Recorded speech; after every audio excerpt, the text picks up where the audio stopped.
And I just wanted to take a few minutes to show you an example of communication that reached across platforms and mediums. This is part of a larger conversation about strategic communications, but I think it's important to look at an example where there were very complicated issues taking place. So here was an issue we faced at the city of Nacogdoches in 2019 about the food trucks. And food trucks were not a thing in Nacogdoches, they were not allowed, and we were trying to make it possible for us to have food trucks. And so there was a pretty polarizing discussion taking place because restaurant owners were concerned about businesses, pulling up in front of their hamburger restaurant and selling hamburgers. And so there were all of these ins and outs of the ordinance, and ordinances are basically just little laws for local governments. And they were, lots of things were in place within these ordinances that kept those sort of things from happening. However,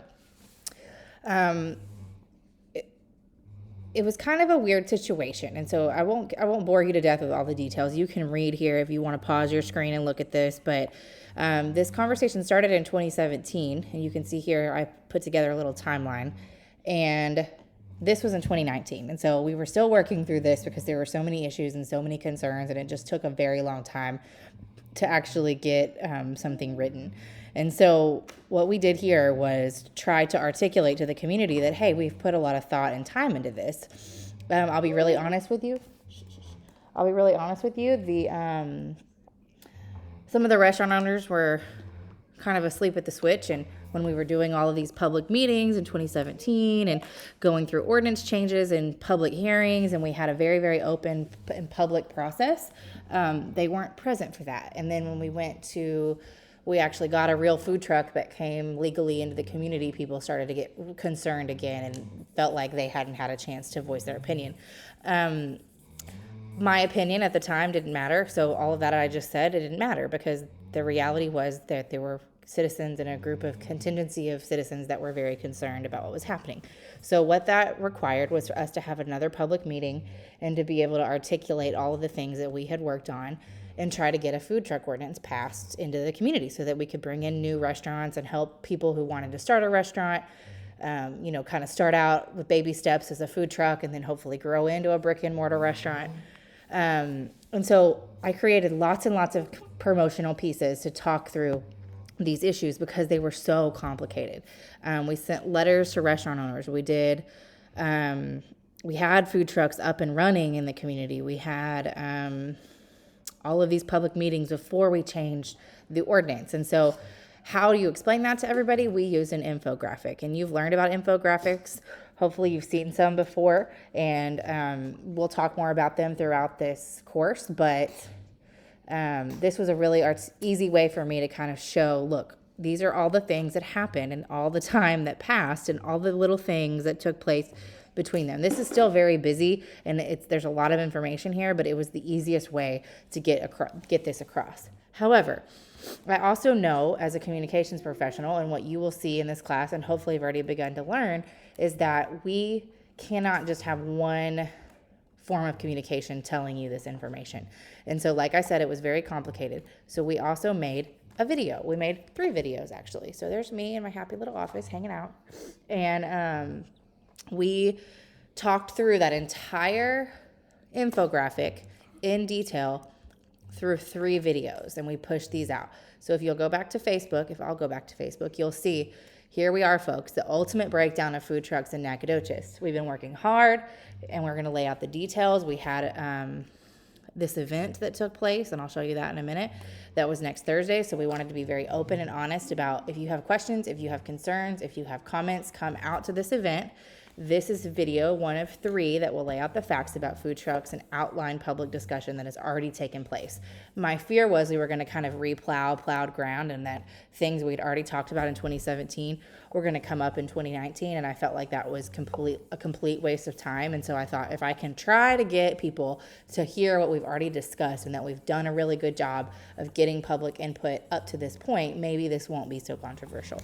So like I said, there's a lot of information to get through, so we are hoping these videos will be helpful. We will also be compiling a list of your comments that we get after you watch and learn. So here I'm saying, I need you to watch, I need you to learn, and then you can comment. because we all know people struggle with that when they're online. Haha. I say we want to hear from you. We'll be passing these along to your elected officials straight from Facebook. So the goal here was, if you can't come to this event, take a few minutes, educate yourself, look at this timeline, watch the videos, and look right here. We can look at all of this engagement we received.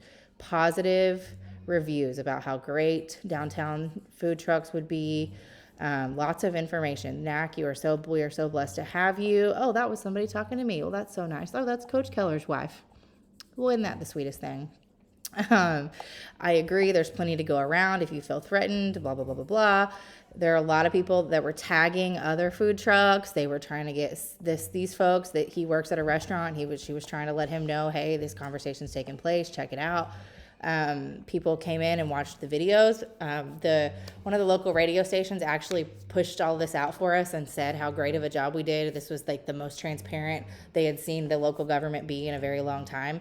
And so that was something I was kind of proud of, because I had been working really hard on that up to that point. But then also events on social media get a completely different reach, and they see completely different people than they do just a Facebook feed or a video. So I also had this. So it was like a multi-pronged effect to try to get people to come out. Your elected officials want to hear from you. Due to the changes in the ordinance passed in 2017, we would like to hear from restaurant owners, business owners, and the community. Session will include a short overview, and we just kind of talked about it. And then we invited tons of people. If you've been on Facebook and you've seen the way that it works, if you say that you're interested in an event, all your friends start to see it. And so that can sometimes be more valuable than just a static Facebook post like we first looked at over here, because people would go, oh, I didn't realize what was happening. I don't understand what was going on. Let me look into this. In the discussion over here, we put that same post. So we kind of cross-reference all the information. Don't I look excited to be talking about food trucks? Somebody here says, can we have a debriefing? Yep, here's the video. We engage them in a comment. And so we try to reach people from every direction so that there was absolutely no way that they could say that we didn't try to make sure we got public input before having any more conversations about food trucks. So hopefully this will be a really good, tangible example for you to see how you can use even just one channel with videos and comments and flyers. This is a flyer right here, and discussions and the event itself to kind of try and foster discussion around a singular topic that might be very complex.